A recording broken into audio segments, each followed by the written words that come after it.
Bible சொல்கிறது, அவருடைய வார்த்தையின்படி ஆழத்துல வலைய போட்டான்.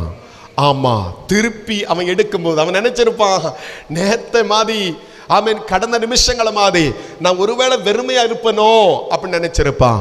கடந்த 6, 7 மணி 8 மணி வரை நான் வெறுமையா இருந்தேன். ஒருவேளை வலைய போடும்போது மறுபடியும் நினைச்சிருப்பான், நான் வெறுமையா இருந்திருப்போனோன்னு. அடுத்த வார்த்தை அவன் உள்ளத்துல ஒரு வார்த்தை இருக்கும், நீ முன்னாடி உன் மாமிசத்தின்படி நீ போட்ட, அதனால ஒன்னையும் பார்க்கல. ஒரு ஆமென் சொல்லுங்க. முன்னாடி உன் ஜடத்துல போட்ட, ஒன்னும் பார்க்கல.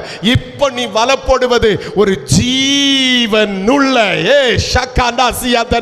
ஒரு ஜீவனுள்ள கர்த்தர் உன்கிட்ட சொல்லி நீ ஆழத்துல வலை போடும்படியாக நீ கீழ்ப்படிந்தபடியினார். சீமோன் வலைய தூக்குறான்.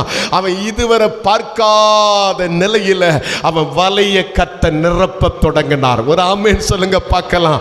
இன்னும் சத்தமா ஒரு ஆமென் சொல்லுங்க பார்க்கலாம்.